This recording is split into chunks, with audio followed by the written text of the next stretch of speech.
A neve havia começado antes do anoitecer. Caía devagar, sem pressa, cobrindo as pedras irregulares de Veldran com uma camada fina que amanhã estaria suja de lama e pegadas.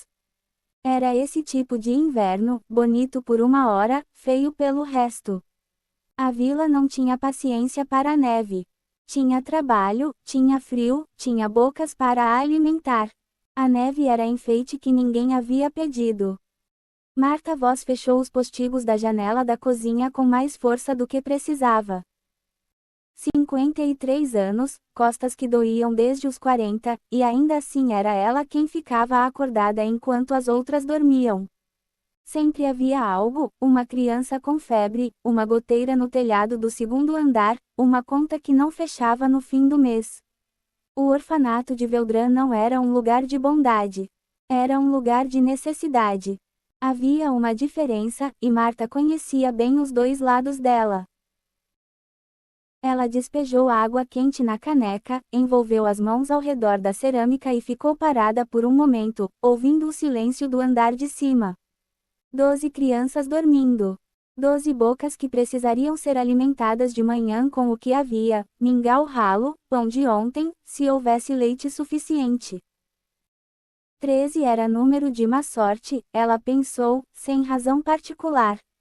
Foi quando ouviu o choro. No começo achou que era o vento. Veldran ficava numa região onde o vento descia das colinas do norte fazendo sons estranhos entre as chaminés, sons que às vezes pareciam vozes, às vezes pareciam animais, às vezes pareciam crianças. Marta havia aprendido a ignorar. Havia aprendido a ignorar muita coisa ao longo dos anos. Mas o som não parou. Persistiu, subiu de tom, desceu, subiu de novo, com a irregularidade específica de um bebê que ainda não aprendeu a chorar de forma eficiente, que chora com o corpo inteiro porque não tem outro jeito. Marta pousou a caneca. Pegou o casaco no gancho atrás da porta, enrolou o chale nos ombros, calçou as botas sem amarrar direito, e abriu a porta dos fundos com uma expressão que não era exatamente irritação mas era parente próxima dela. A neve caía mais forte agora. Ela desceu os 3 degraus da entrada, dobrou a esquina do prédio, e parou. Nas soleiras da porta principal, a porta que dava para a rua, que Marta nunca usava porque a fechadura estava emperrada havia 2 anos, havia um embrulho.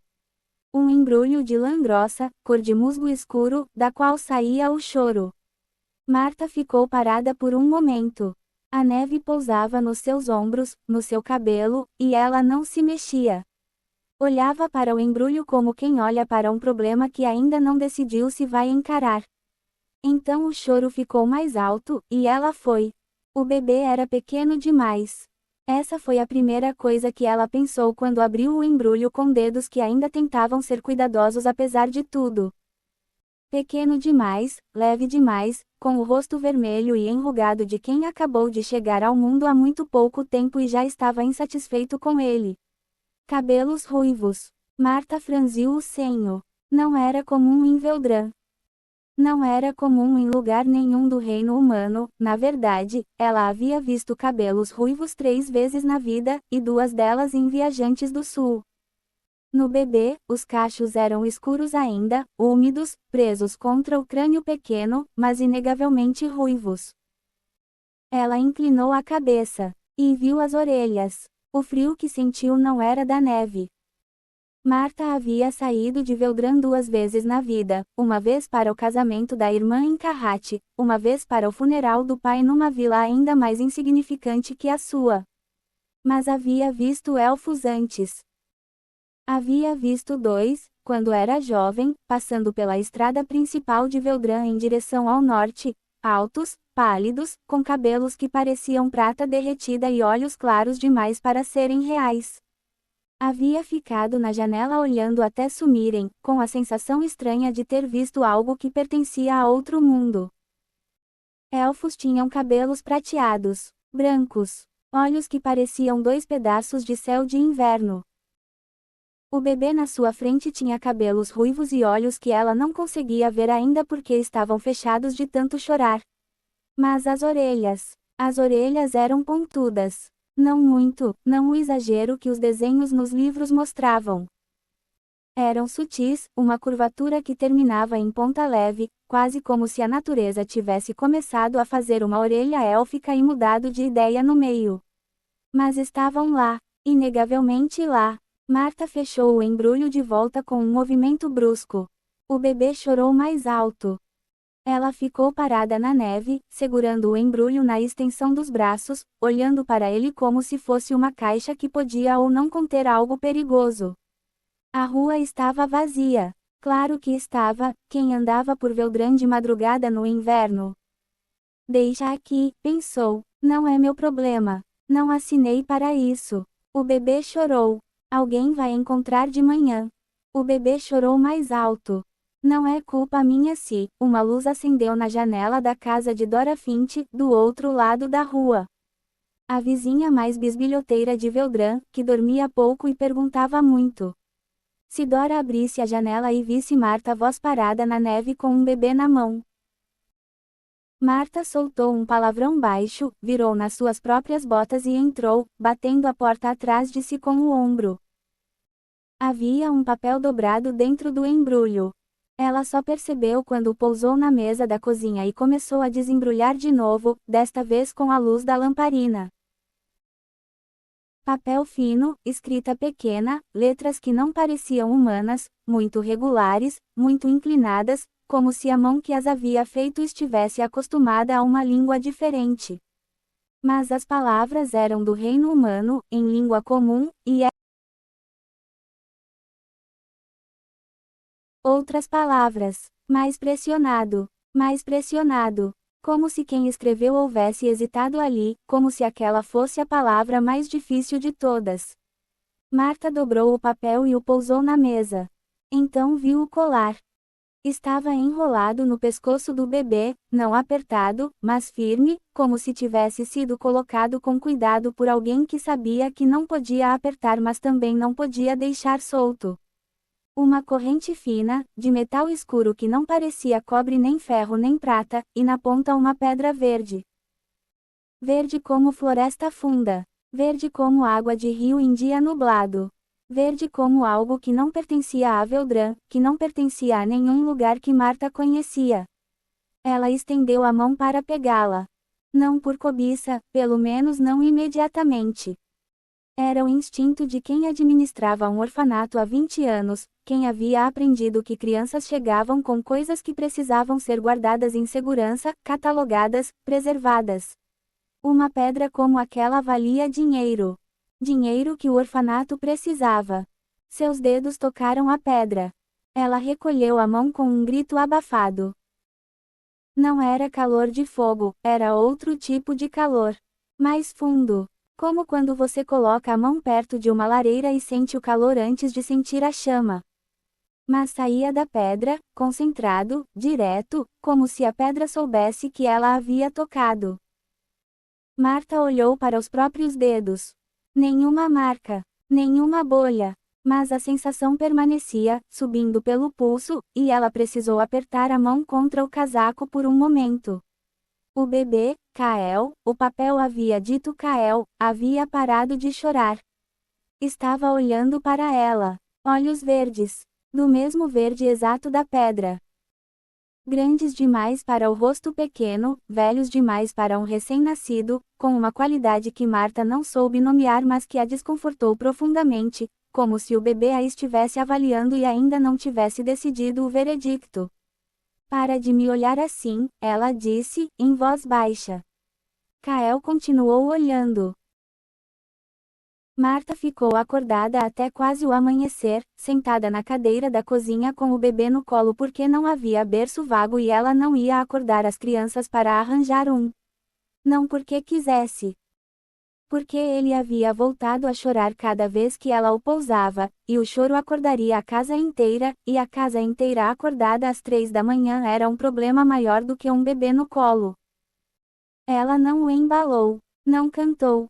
Ficou ali, rígida como tronco, e o bebê eventualmente dormiu de qualquer jeito, com a indiferença específica dos recém-nascidos ao humor de quem os segura.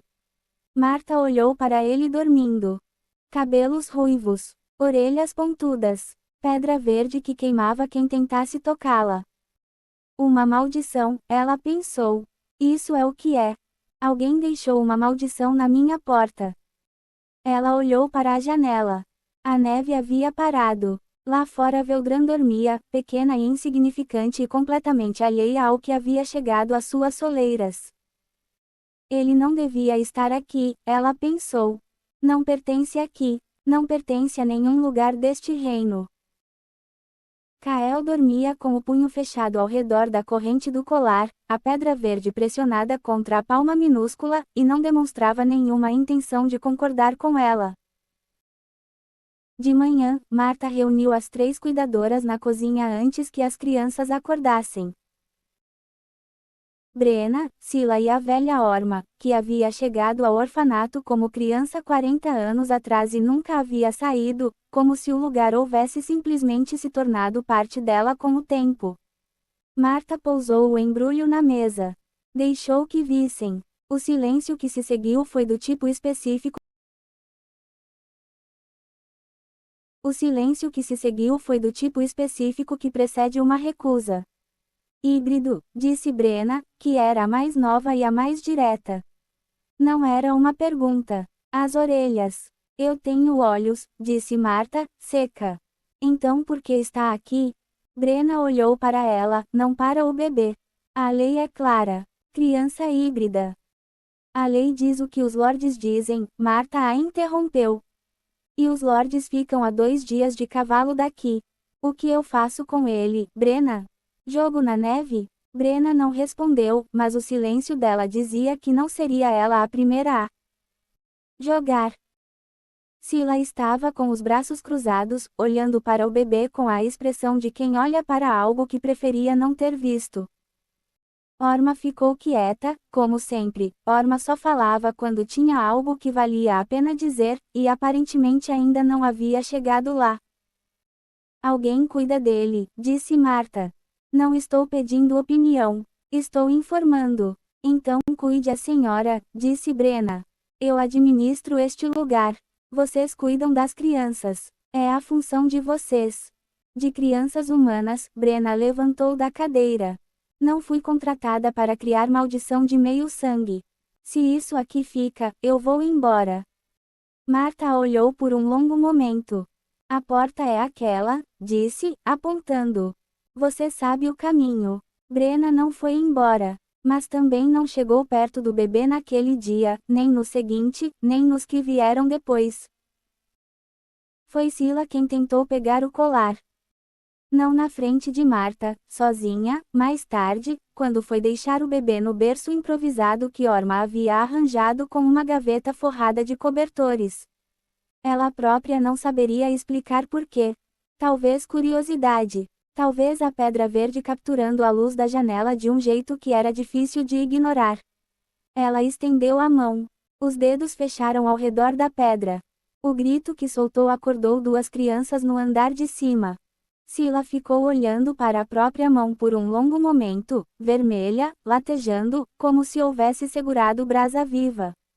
Depois olhou para o bebê. Kael olhava para ela com aqueles olhos verdes grandes e sérios. E Sila recuou 2 passos, saiu do quarto, e não entrou mais naquele dia.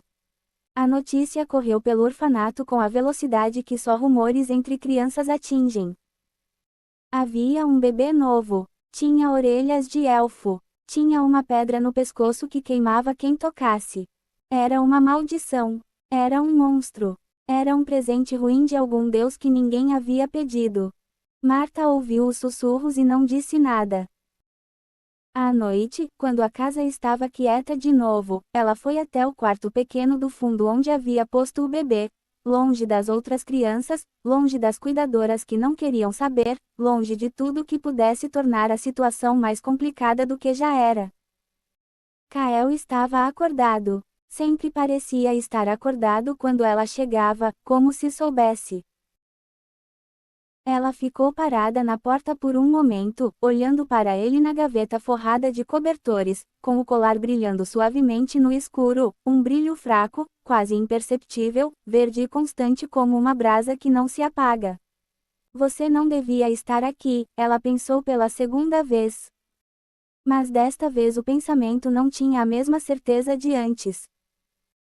Tinha outra coisa misturada, algo que Marta Voz não estava disposta a nomear, porque nomear seria admitir, e admitir era perigoso para quem havia aprendido a sobreviver mantendo distância de tudo que pudesse custar caro.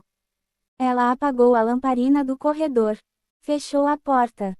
E Kael ficou sozinho no escuro com sua pedra verde, seu nome num papel dobrado, e o peso silencioso de um mundo que ainda nem sabia que ele existia.